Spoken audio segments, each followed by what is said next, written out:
주님의 사랑이 넘치는 새생명축제 주일입니다. 거룩하신 하나님께서 우리를 예배자로 불러주셨습니다. 다 같이 일어나셔서 우리의 신앙을 사도신경으로 고백하시겠습니다. 함께 고백하겠습니다. 전능하사 천지를 만드신 하나님 아버지를 내가 믿사오며 그 외아들 우리 주 예수 그리스도를 믿사오니 이는 성령으로 잉태하사 동정녀 마리아에게 나시고 본디어 빌라도에게 고난을 받으사 십자가에 못 박혀 죽으시고 장사한 지 사흘 만에 죽은 자 가운데서 다시 살아나시며 하늘에 오르사 전능하신 하나님 우편에 앉아 계시다가 저리로서 산자와 죽은 자를 심판하러 오시리라. 성령을 믿사오며 거룩한 공회와 성도가 서로 교통하는 것과 죄를 사하여 주시는 것과 몸이 다시 사는 것과 영원히 사는 것을 믿사옵나이다. 아멘.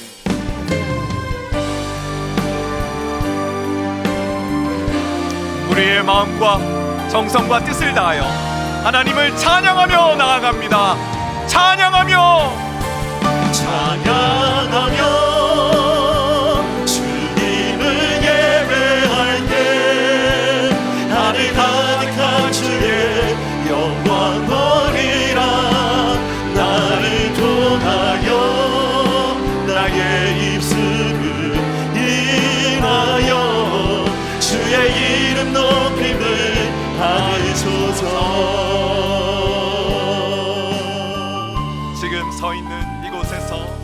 지금 서 있는 이곳에서 높임을 받으소서. 내가 밟는 땅 주님의 땅이니 하늘이 주의 이름 높이 올리며 주의 이름 높이 올리며 넓은 바다가 주를 노래해. 모든 만물 주를 경배, 모든 만물 주를 경배. 모든 입술 주를 찬양해. 천지를 만드신 만물의 통치자 높임을 받으소서. 내 평생에 주의 이름 높이며 어느 곳에서든지 주님을 예배하리라. 내가 만든 모든 땅 아버지의 영광이 선포되하리. 찬양하며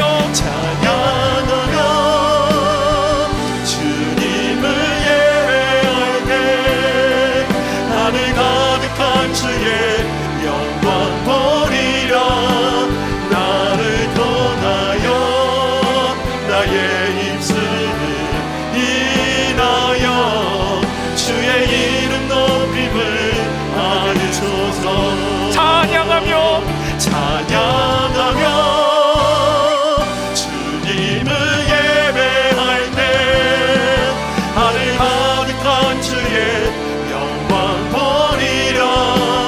나를 통하여 나의 입술을 인하여 주의 이름 높임을 받으소서.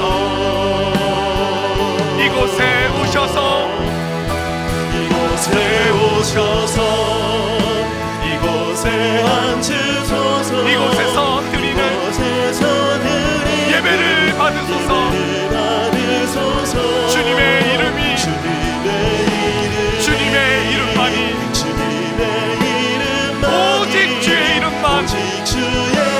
이름만 이곳에 있습니다. 이곳에 오셔서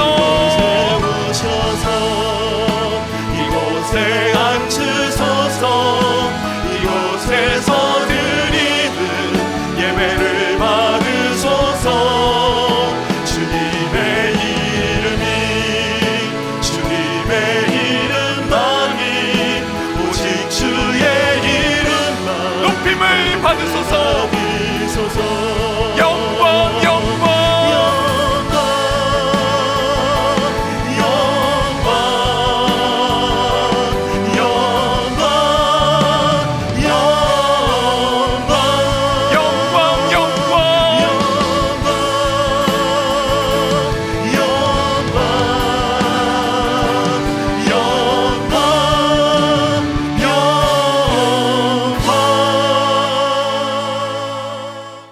오늘 주시는 하나님 말씀은 사도행전 20장 24절 말씀입니다. 사도행전 20장 24절 신약성경 223페이지에 있습니다. 사도행전 20장 24절, 오늘도 다 자리에서 일어나셔서 하나님의 말씀을 봉독하도록 하겠습니다. 한 절이니까 우리 합심해서 같이 읽도록 하겠습니다. 24절 같이 읽겠습니다. 내가 달려갈 길과 주 예수께 받은 사명 곧 하나님의 은혜의 복음을 증언하는 일을 마치려 하면은 나의 생명조차 조금도 귀한 것으로 여기지 아니하노라. 아멘. 자리에 앉으시기를 바랍니다.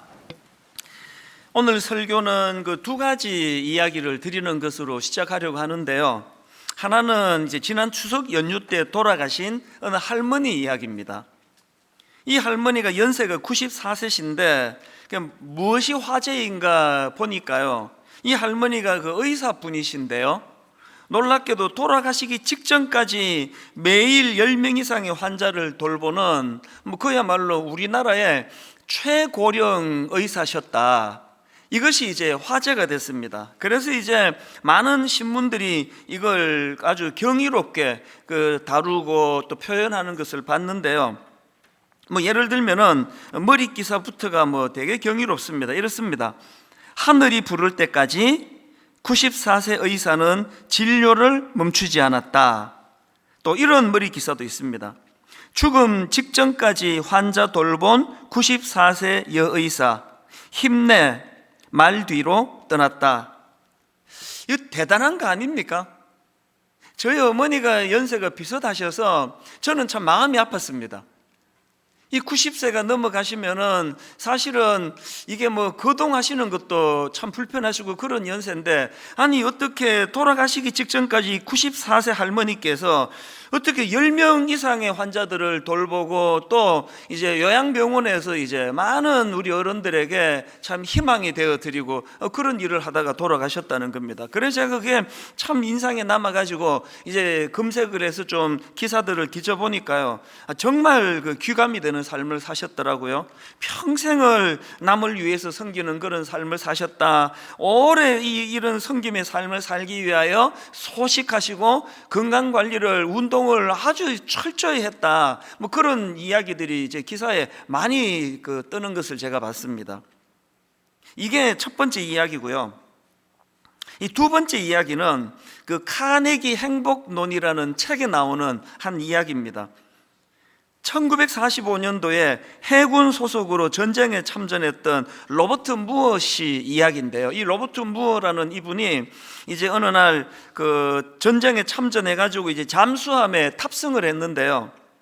이 잠망경을 가지고 이제 이렇게 시야를 확보하면서 감시하다가 보니까 적군인 일본군의 구축함, 유조선, 또 기뢰 부설함 이런 것들이 다가오는 겁니다. 바로 이제 응수를 해야 되지 않습니까? 근데 불행하게도 의뢰 발사 장치가 고장이 난 상태예요. 이 속수무책입니다. 그래서 이제 너무나 다급하니까 이제 적에게 발견되지 않으려고 120피트 아래까지 이제 잠망하고 숨어 있는 겁니다. 그리고 또 이 소리가 나면은 또 들키니까, 그래서 이제 선풍기, 냉방 장치, 온갖 전기 장치를 다 끄고 숨 죽이고 있는데, 그래서 그게 그냥 넘어가겠습니까? 당연히 발각이 되죠. 그래서 이제 이 일본군이요, 무차별 공격을 이제 퍼부어대는데 무려 15시간이나 공격을 했대요. 근데 지금 이쪽에서는 공격할 수 있는 의뢰 발사 장치가 고장이 난 상태니까 부분적인 대응밖에 할 수 없지 않습니까? 나중에는요, 무슨 명령이 올라왔느냐 하니까 이제 그 안에 있던 모든 병사들 보고 하는 명령이 이제 전원 침대에 올라가 움직이지 말라. 워낙 이제 공격을 당하고 흔들거리고 하니까 그런 명령을 이제 받았겠죠. 침대 위에 올라가서 있는데요, 이 냉방 장치가 다 끊어지고 이래가지고 잠수함 그 안에 온도가 40도가 넘었답니다. 거기서 무려 15시간을 숨 죽이고 있으니까요, 그냥 이게 숨이 안 쉬어지고 공포 때문에 너무나 죽음의 두려움 앞에 온몸이 부들부들 떨리는 그런 시간을 15시간이나 보냈는데 기적적으로 살아난 겁니다. 그리고는 이제 이분이 그때 일을 회상을 하면서 이제 쓴 글이 있는데 한번 들어보세요. 우리가 공격을 받은 15시간은 그야말로 1500만 년처럼 생각되었습니다. 이르는 동안 제 과거 생활이 눈앞에 펼쳐지는 것이었습니다. 제가 범한 크고 작은 악행을 비롯해서 공연히 속을 태웠던 어리석었던 일들까지 모두 생각나는 것입니다.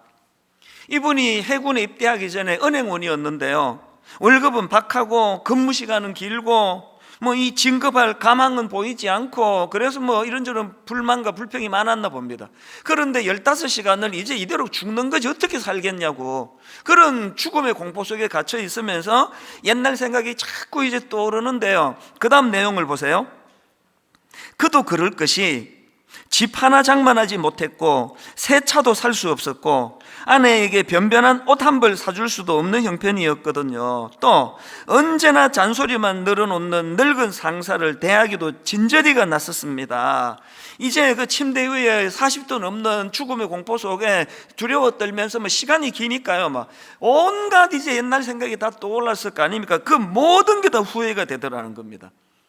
그리고 깨달은 게 하나 있는데요, 그 다음 내용을 보십시오. 몇 해 전까지만 해도 이러한 것들이 얼마나 큰 걱정거리였는지 모릅니다. 그러나 폭내가 저를 산산조각 내어 날려보내지는 않을까 떨고 있을 때 이런 일들이 참으로 어리석게만 생각되었습니다. 그때 그 자리에서 저는 맹세했습니다. 만일 다시 햇빛을 보게 된다면 다시는 절대로 고민 같은 것은 하지 않겠다고 말입니다. 저는 잠수함 안에서 공포에 떨던 15시간 동안 인간이 사는 법에 대해 대학에서 4년간 배운 것보다 훨씬 많이 배웠던 것입니다. 여러분, 우리가 꼭 이렇게 이 사람과 똑같이 15시간 죽음의 공포 안에 갇히고 이래야만 이런 걸 깨달아야 되겠습니까? 그 책을 왜 읽고 이런 이야기들 왜 듣습니까? 우리 예배 드리는 이 시간에 우리가 깨달아야 되는 게 뭡니까? 우리가 하고 있는 그 불평이, 원망이, 혹은 내가 하고 있는 고민들이 이런 일을 겪어본 삶과 죽음의 깊은 자리를 가보니까 너무나 부질없는 거라는 게, 너무나 하찮은 거라는 겁니다. 제 아내가 작년에 그 유방암 이제 워낙 초기에 발견해가지고 항암 치료도 안 하고 거의 정말 하나님 은혜로 잘 넘어갔지만요, 저는 그 사건이 제 인생에 얼마나 많은 복된 깨달음을 줬는지 모릅니다. 순간순간 우리 만남이 영원한 게 아니지, 제가 순간순간 깨달아요. 이게 제한적이었구나. 사실 그전에는요, 나이가 그때 50대 후반인데도 불구하고, 그때가 아니라 작년이네요, 59살이네요. 그때 한 번도 그런 생각을 해본 적이 없는데 요즘은 문득문득. 그래서 저는 그 책에서 시간이 없어서 다 인용을 못 해드리지만 이런 비슷한 이제 사례들을 몇 가지 들고는요, 그리고 굵은 글씨로 이런 교훈을 거기다 하나 적어놨더라고요. 기억하라, 인생은 시시하게 살기에는 너무나 짧다. 기억하라, 인생은 시시하게 살기에는 너무나 짧다. 성경에 보면요, 이렇게 시시한 것에 매달려 인생을 허비해버린 사람들이 가끔씩 등장을 하지 않습니까? 그 중에 맨 앞에 제일 어리석은 사람을 꼽으라 그러면 저는 삼손이 절대로 1등, 2등 놓치지 않는다 생각합니다. 세상에 하나님이 그렇게 놀라운 힘과 능력을, 사명을 감당하려고 부여해 주셨는데 그 여자 꽁무니 쫓아다니다가 그냥 인생이 망해 눈 뽑히고 비참하게 인생을 끝내는 게 삼손 아닙니까? 저는요, 성경에서 사도 바울 같은 이런 인물을 통해서도 많은 깨달음을 얻지만 저는 삼손을 통해 진짜 중요한 교훈을 얻어 저는 천국 가면 꼭 내가 삼손한테 인사할 생각입니다. 당신의 그 어리석은 행동 때문에 내 인생이 얼마나 유익했는지 모른다고. 삼손이 제게 준 결정적인 메시지는 이겁니다. 자기 아내 말고 다른 여자한테 기웃기웃거리다가 눈 뽑힐 줄 알아라. 이게 삼손이 저한테 주는 메시지입니다. 아직도 두 눈이 멀쩡한 거 보니까 그래도 아직까지는 그래도 그런 어리석은 짓을 안 한 것 같습니다. 그런가 하면은 또 성경에 삼손의 이게 뒤질세라 어리석은 사람이 또 하나 더 나오는데 사울 왕입니다. 그 다윗이 골리앗을 물리치고 막 민족의 영웅이 돼서 그렇게 떠받드는 걸 못 견뎌가지고 그렇게 질투의 화신이 돼서 그 아까운 인생을 다 허비해 버리잖아요. 이 삼손이 이 여자 조심해라 이걸 저에게 교훈을 줬다면요, 이 사울왕은 저에게 부교역자한테 질투하지 마라, 그 부교역자한테 질투하면 그 비참해진다, 이런 메시지를 제가 받았습니다. 다행히 지금까지는 뭐 부교역자를 질투해가지고 설교 잘하는 사람은 그 다음부터 설교도 안 시키고 막 저기 구석진데 한직을 맡기고 뭐 그렇게 한 적이 한 번도 없는데, 그게 다 이 고마운 사울왕 때문이에요. 오랜만에 이 본당에 오시니까 지금 이게 적응이 안 돼서 안 웃으시는 거죠? 기억하라, 인생은 시시하게 살기에는 너무나 짧다. 전 여기 한마디 더 붙이고 싶습니다. 기억하라, 인생은 시시하게 살기에는 너무도 짧다. 그리고 너무나 소중하다. 이 인생의 가치가 너무나 크고 아름답기 때문에 이렇게 시시한 것에다가 우리가 허비하면서 살 수가 없다는 겁니다. 저는 우리 아이들에게도 그렇고 우리 젊은 교역자들한테도 그렇고 종종 해주는 이야기가 있는데요, 인생은 자동차 기름이 한정된 차를 몰고 목적지로 가는 것과 같다. 막 소크라테스가 이런 말 했다 그러면 다 받아 적고 할 텐데, 정말 저는 이게 중요한 메시지라 생각합니다. 인생은요, 자동차 기름이 한정된 그 자동차를 몰고 목적지로 가는 거예요. 그런데 이게 문제가 뭐냐 하면은요, 요즘에는 그 내비게이션이 잘 나와가지고 제가 이제 부산을 간다 딱 검색하면 여기서부터 400km입니다.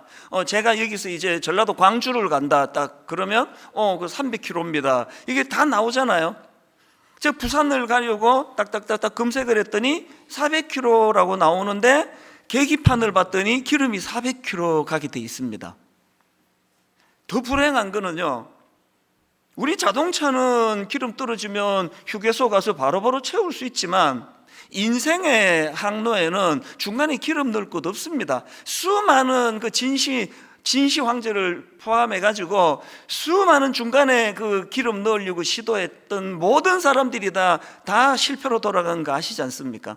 그렇기 때문에요, 인생이 뭐 여기도 기웃거리고 저기도 기웃거리고 이럴 여유가 없습니다. 그 외도하시는 분들이 꼭 이 말씀을 들으면 좋겠습니다. 이게 여유가 그렇게 없습니다. 딱 뭐 차 몰고 가다가 아니 그 대전에서 갈림길이 있지 않습니까? 경부고속도로로 들어가야 되는데 호남고속도로로 들어갔네? 이 지금 그 광주 쪽인데? 그러면요, 목적지 못 가는 거예요. 기름이 그렇게 딱 한정이 돼 있으니까. 어떻게 우리가 인생을 삼손처럼 그렇게 기웃기웃거리며 그렇게 살 수 있겠냐고요. 이런 의미에서 저는 오늘 이 본문 말씀이 성경 말씀이 매번 읽을 때마다 이게 최고다 그러고 읽지만 이건 제 인생의 말씀이거든요. 사도행전 20장 24절, 내가 달려갈 길과 주 예수께 받은 사명 곧 하나님의 은혜의 복음을 증언하는 일을 마치려 하면은 나의 생명조차 조금도 귀한 것으로 여기지 아니하노라. 지금 이게 사도 바울이요, 미사역으로 쓴 거 아닙니다.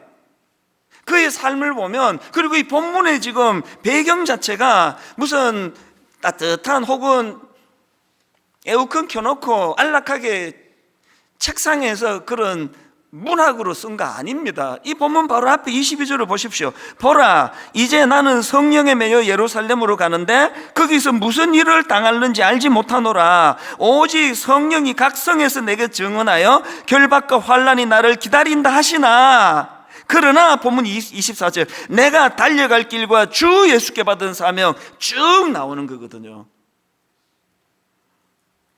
저는 오늘 너무나 제가 소중히 여기는 이 말씀을 새생명 축제에 우리 이 귀한 VIP 하나님을 아직 잘 모르셨던 분들을 모셔놓고 제가 이 말씀을 꼭 전해야 되겠다 생각을 했는데요, 지금 코로나19 이것 때문에 많은 분이 아니라 아예 뭐 여기다 초청할 수가 없으니 여러분 어떤 형식이든지 간에 이런 말씀들을 좀 전달할 수 있으면 좋겠습니다. 너무 간절한 마음으로 이 말씀을 준비했거든요.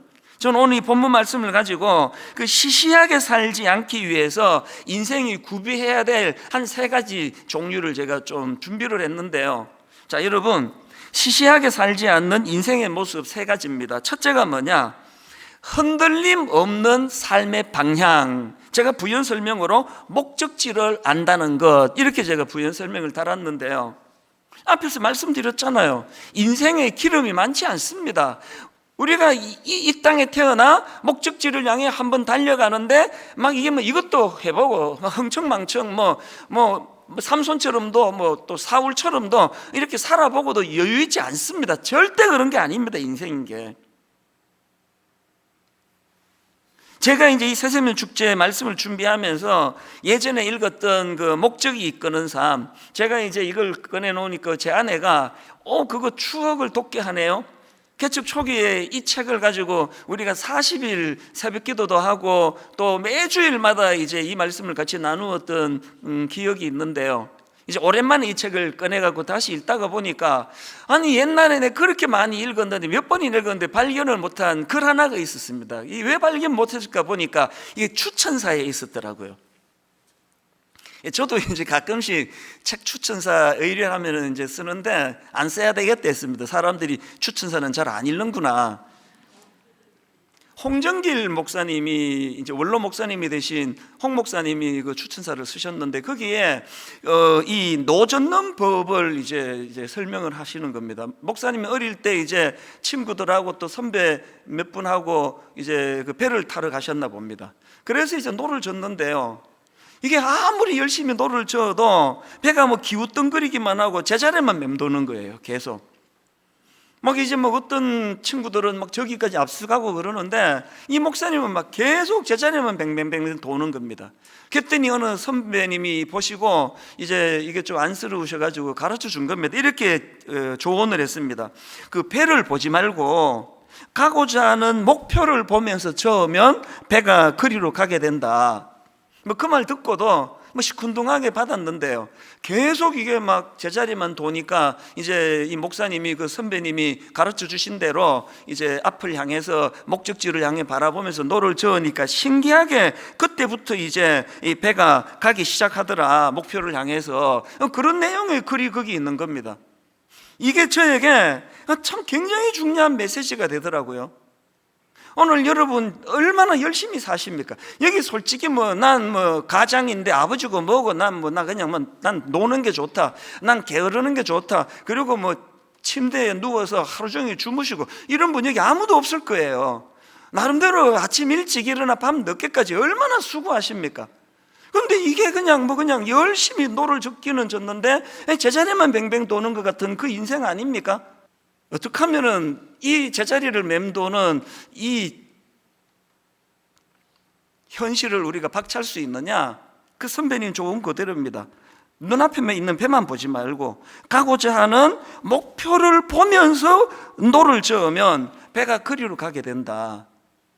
여러분, 우리가 사도 바울에게서 배워야 되는 진짜 중요한 게 오늘 본문 사도행전 20장 20절에 다 담겨져 있습니다. 그 중에 맨 앞에 나오는 이 말씀, 내가 달려갈 길과, 여기 나오는 달려갈 길 할 때 이 길은요 헬라어로 드로모스라는 단어인데 우리말로 경주 혹은 경주 트랙 이런 뜻을 갖고 있습니다. 여러분 올림픽 할 때 그 선수들 보시잖아요. 지금 100m 선상에 있는 사람들은요 관중이 몇 명이 왔는지 꽉 찼는지 줄었는지 관심 하나도 안 씁니다. 기웃거리고 아는 사람 왔나 이런 선수 아무도 없습니다. 집중해서 목표물 결승전을 향해서 몰두하고 있는 게 그게 선수거든요. 여기서 사도 바울이 말하는 달려갈 길이 바로 그거예요. 이쁜 여자가 있나, 삼손처럼 기웃거리고 나보다 인기 좋은 목사가 있으면 가서 견제하고 나보다 인기 있는 누구를 보면은 어떻게 또 한번 응징해주고 악플도 달아주고 이런 거 아니에요.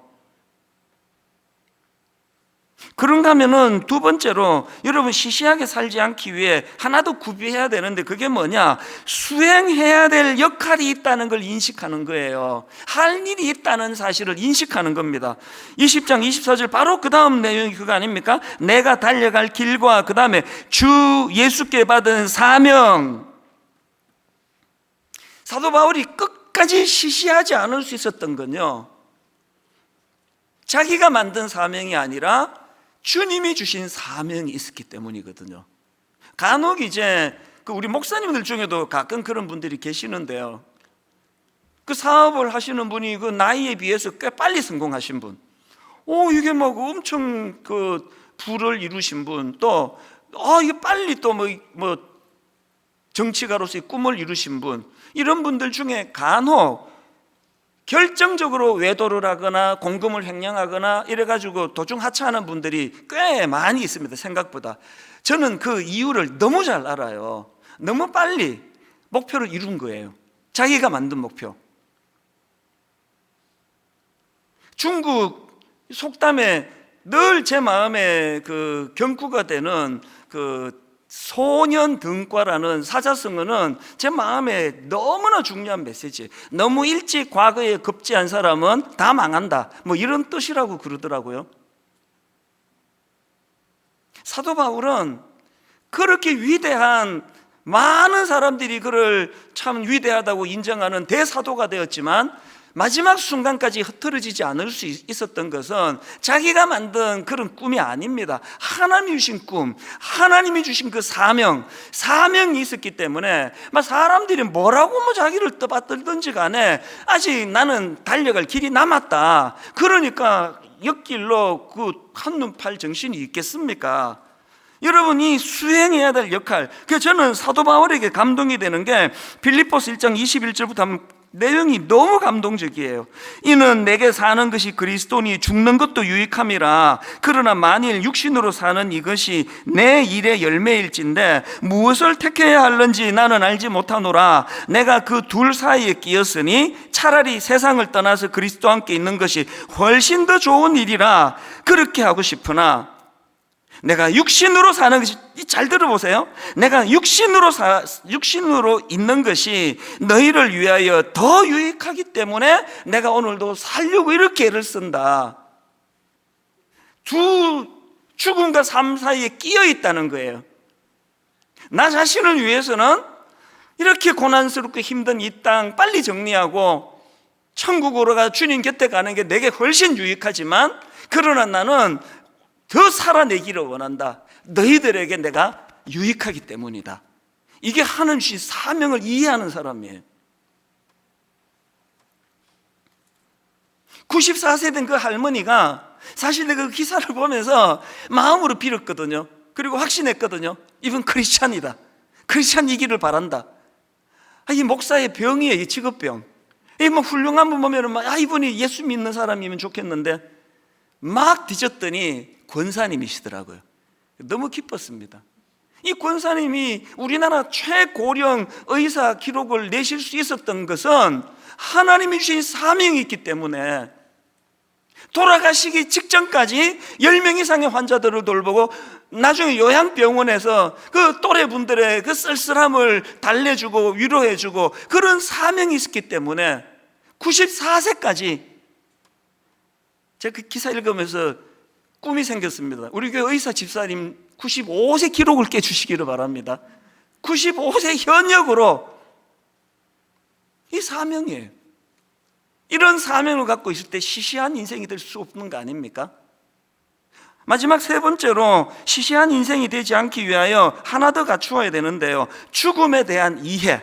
제가 부연 설명하기를 돌아갈 본향이 있음을 안다는 것, 이게 나를 시시하게 시시한 인생이 되지 않게 한다는 것. 본문 24절 뒷부분에 그 내용이 나옵니다. 내가 달려갈 길과 주 예수께 받은 사명 곧 하나님의 은혜의 복음을 증언하는 일을 마치려 하면은 나의 생명조차 조금도 귀한 것으로 여기지 아니하노라.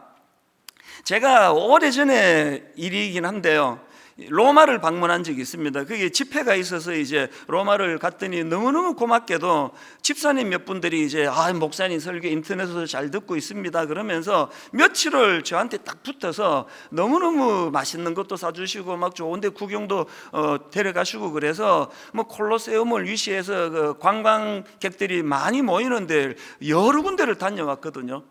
그런데 제 마음에 그 여러 군데 중에 진짜 한 번 더 가봤으면, 내가 이거 다시 한 번만 더 가봤으면 하는 마음에 늘 그 그림이 그려지는 곳이 딱 한 군데 있습니다. 콜로세움을 뭐 달력에 있는 거랑 너무 똑같아가지고 뭐 두 번 보고 싶진 않습니다. 내가 한 번만 더 가봤으면 하는 데가 뭐냐 하니까 사도 바울이 마지막에 감옥에 갇혀있던 그 현장 잘 보관해 놨더라고요. 여기서 감옥 생활을 하다가 이제 참수를 당해서 이제 죽는 그 현장을 설명해 주시는데, 이분은 거기 이제 현지 사시는 분이니까요. 계절별로 어느 때 뭐 온도가 어떻고 이런 설명을 하는데, 어느 그 순간에 기온차가 많아가지고 겨울에는요 사도 바울이 어마어마하게 거기서 고통스러워서 추워가지고, 실제로 그 디모데후서인가 보면은 사도 바울이 올 때 겉옷을 좀 가져다 달라고 그런 부탁을 하지 않습니까?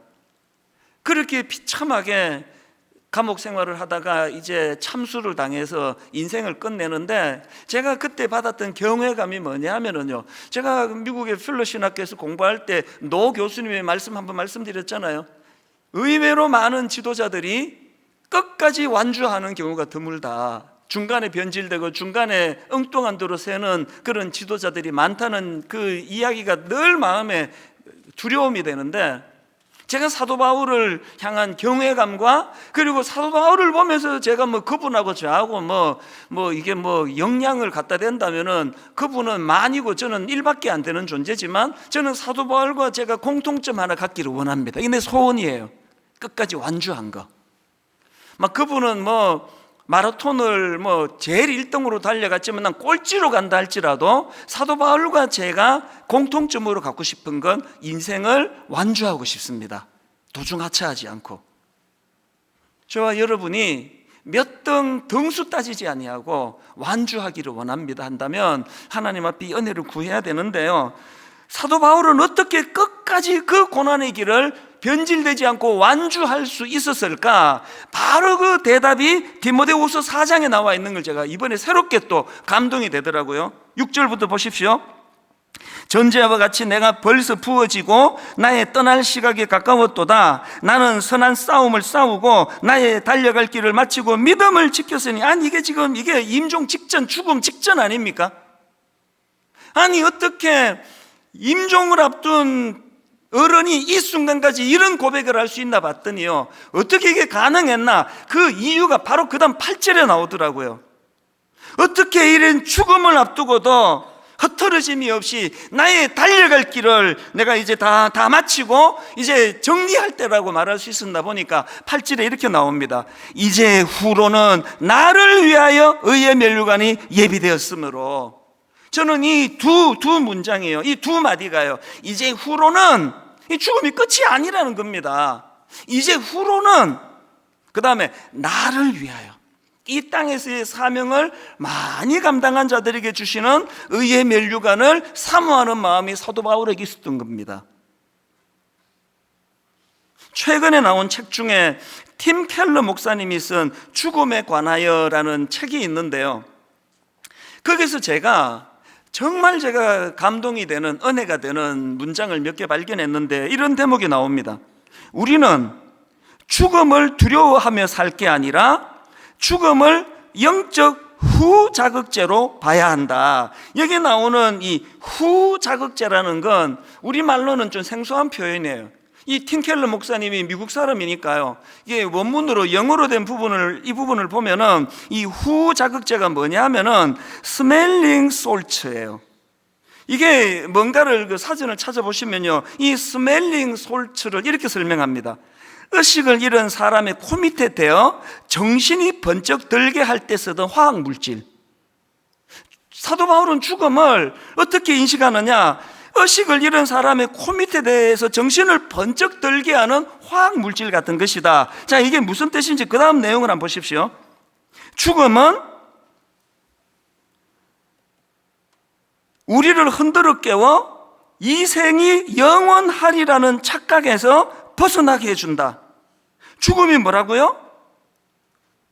영원한 이별로 절망하고 그 죽지 않으려고 바둥바둥 거리는 게 아니고요. 이 죽음은 후 자극제, 스멜링 솔트, 의식을 잃은 사람들을 냄새로 깨어나게 하는 약과 같은 것이다. 그래서 신자는 죽든 살든 결과와 무관하게 늘 죽음을 이긴다.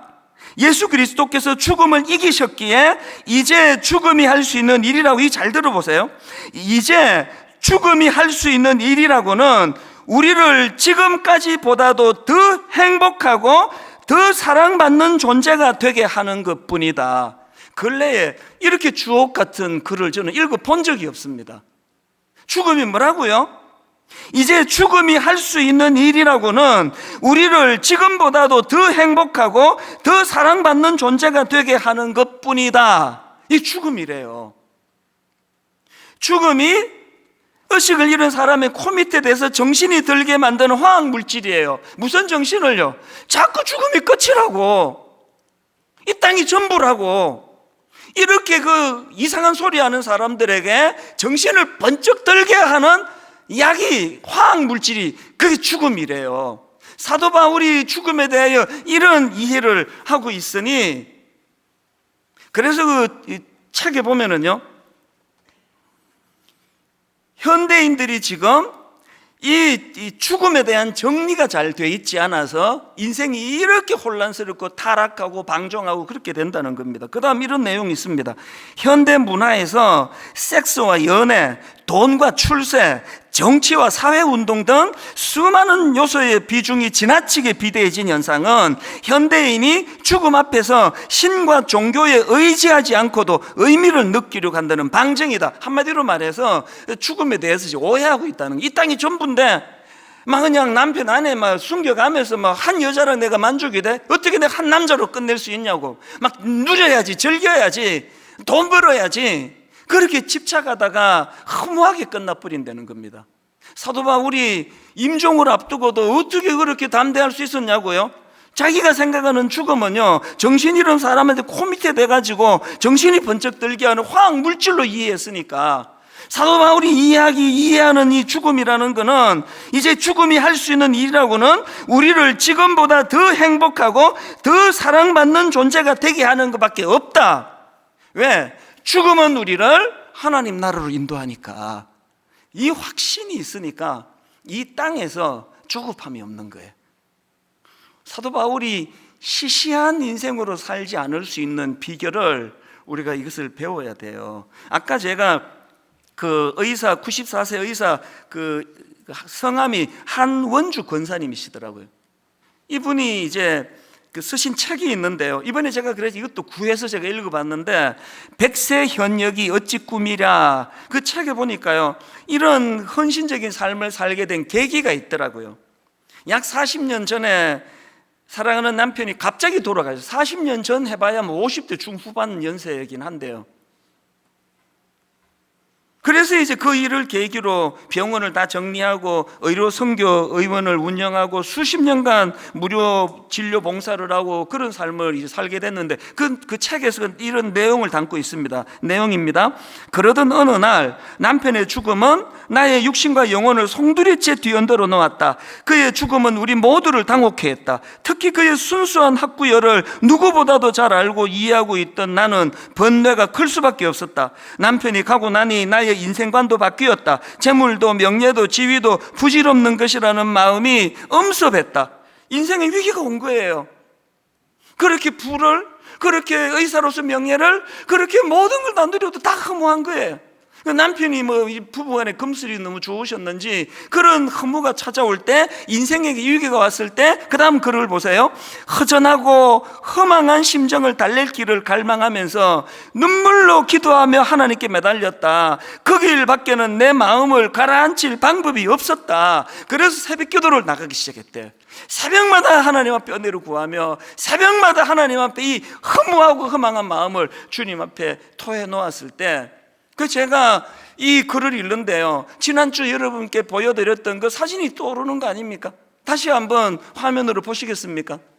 저 손이요, 지난 주일에는 저 손의 주인공은 베드로였는데요, 오늘 보니까 저 손의 주인공이 또 이 할머니예요.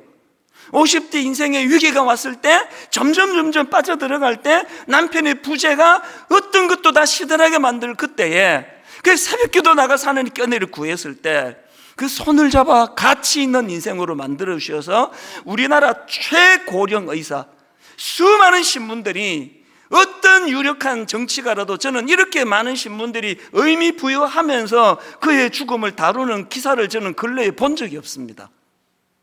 오늘 여러분, 코로나19 때문에 이 자리에 초청하지 못한 많은 분들에게 이 말씀을 들려주고 싶습니다. 20대 초반에 제가 흑인 가게에서 일을 하기도 하고, 미국 공장에서 청소를 하기도 하고, 유태인들만 있어가지고, 이건 동양인은 영어 잘 못하는 저 한 사람 딱 있고, 전부 자기들끼리 엿새 동안 왕따 당하는 심정으로 살아갈 때, 저를 살려준 게 교회예요.